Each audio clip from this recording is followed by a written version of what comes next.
साथियों नमस्कार। Rajasthan teachers update YouTube channel पर आपका फिर से स्वागत है।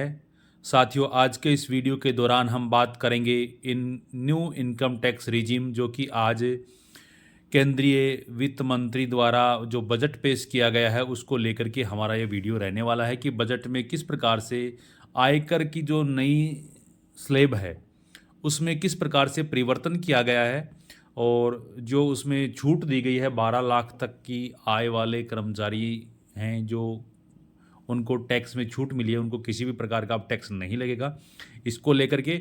और यहाँ पर इसमें हम ये कोशिश करेंगे, समझने की कोशिश करेंगे कि अगर इसमें कितना कितना टैक्स लगता है, अगर आपकी आय कितनी कितनी है तो आपका कितना कितना टैक्स लगेगा, उसको लेकर के एक है वो वीडियो लेकर के आए। जो मीडिया रिपोर्ट्स हैं उनको आधार मानते हुए ये जो वीडियो हम लेकर के आए हैं। इसमें भारत सरकार के द्वारा जो नया एक बिल लेकर के आ रही है, इनकम टैक्स बिल है, वो संसद में आने वाला है। उसके बाद में ही सारी स्थिति क्लियर होगी, लेकिन जो मीडिया रिपोर्ट्स है उनके अकॉर्डिंग है वो हमारा टैक्स है वो कितना लगेगा, इसके ऊपर हम बात करने वाले हैं। साथियों आप हमारे चैनल पर नए हैं तो सबसे पहले चैनल को सब्सक्राइब करिए, बेल आइकन दबाएं ताकि आने वाले वीडियो सबसे पहले आप तक पहुँचे।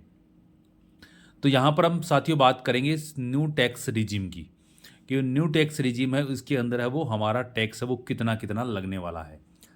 तो सबसे पहले तो हम बात करेंगे यहाँ पर स्लेब को लेकर के कि 0 से 4 लाख तक की अगर आपके पास में स्लेब है, उसके बाद में 4 से 8 लाख, फिर 8 से 12 लाख, फिर 12 से 16 लाख, 16 से 20 लाख और 20 से 24 लाख और 24 लाख से ज़्यादा, यानी कि सारी की सारी है वो 4-4 लाख की कैटेगरी में इनको विभाजित किया गया है।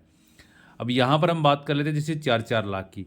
अगर शुरुआत में आपकी 0 से 4 लाख तक आपकी आय है तो आपका टैक्स लगेगा नील, यानी कि जो आपकी 4 लाख तक की कोई भी आय है तो उसके ऊपर आपका कोई टैक्स है वो नहीं लगेगा, यहाँ पर आप देख पा रहे हो। लेकिन अगर आपकी आय है वो 4 से 8 लाख तक है तो आपको टैक्स लगेगा 5% की दर से, जिसका टैक्स बनेगा आयकर होगा वो 20,000 रुपये आपका टैक्स है वो लग जाएगा।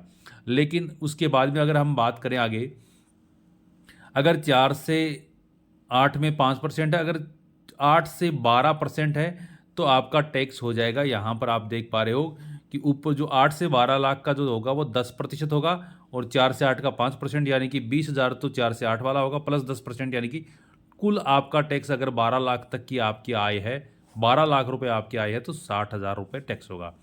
इसी प्रकार अगर 12 से 16 लाख रुपए आपकी टैक्स है, यानी 16 लाख रुपए पूरी आपकी आय है, तो आपका जो टैक्स बन रहा है वो 1,20,000, यानी कि 60,000 तो 12 लाख तक का प्लस 15% यानी कि 60,000 ही और है वो आपका, यानी 1,20,000 रुपये आपका टैक्स बनेगा।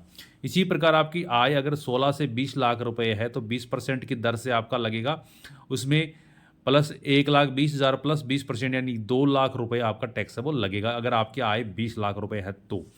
यदि आपकी आय 24 लाख रुपए है तो इसका टैक्स लगेगा आपका 3 लाख रुपए, 2 लाख रुपए पहले वाला और 20 से 24 लाख का 25% की दर से आपका टैक्स लगेगा। और अगर आपकी आय वो 24 लाख से ज़्यादा है तो 3 लाख प्लस उसके ऊपर जितनी भी आय होगी उसके ऊपर आपका 30% टैक्स लगेगा, यानी कि 25 लाख अगर है तो 3 लाख प्लस 30,000 यानी कि 3,30,000 रुपये है वो टैक्स आपका बनेगा। इस प्रकार से ये जो स्लेब है दर निर्धारित की गई हैं 5%, 10%, 15%, 20%, 25% और 30%। 25% की स्लेब अभी आई है, पहले 5, 10, 15, 20 और 30 की थी। साथियों ओल्ड टैक्स रिजीम में किसी भी प्रकार का कोई परिवर्तन नहीं किया गया है, न्यू टैक्स रिजीम के अंदर इस प्रकार से टैक्स लगेगी। अब अगर हम बात करते हैं कि हमने सुना है कि 12 लाख रुपए तक कोई टैक्स नहीं लगेगा, वो आपको कैसे लगेगा कि स्लेब तो आपके सामने यहाँ पर दिखाई दे रही है कि 0 से 4 लाख तक नील है और उसके बाद में 4 से 8 तक है। तो लेकिन अगर आप वेतनभोगी कर्मचारी हैं या कोई जो आपका टैक्स है वो आपका जो आय आपकी 12 लाख तक है तो आपका जो टैक्स लगेगा वो रहेगा शून्य। प्लस अगर आपकी 12 लाख प्लस 75,000 आपकी स्टैंडर्ड डिडक्शन मिलेगी, यानी 12,75,000 तक आपका कर्मचारियों का जो टैक्स रहेगा वो क्या रहेगा, शून्य रहेगा।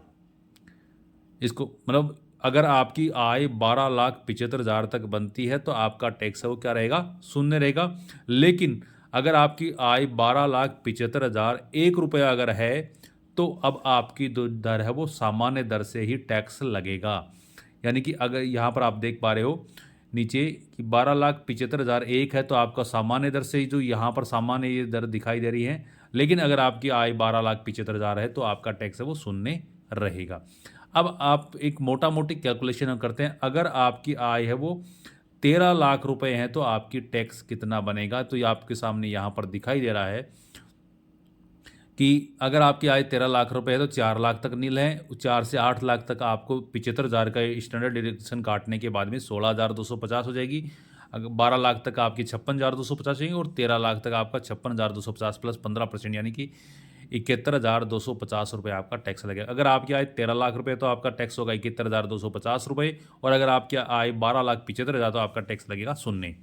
इस प्रकार से ये टैक्स है। साथियों 13 लाख वाला जो आय ये मैंने मीडिया रिपोर्ट्स के अनुसार माने के बताया है, बाकी भारत सरकार के द्वारा जो इनकम टैक्स का जो न्यू स्लैब को लेकर के न्यू बिल आने वाला उसके अकॉर्डिंग ही ये अंतिम रूप से मान्य होगा। ये वीडियो पूर्णतः आपकी जागरूकता व सहायता के लिए बनाया गया है, क्योंकि पीछे भी एक बार ये हुआ था कि अगर आपकी आय इतनी है तो 5 लाख तक है तो आपका टैक्स है वो नील है, लेकिन अगर 5 लाख से ऊपर है तो आपका टैक्स शुरू होता था 2.5 लाख से वापस।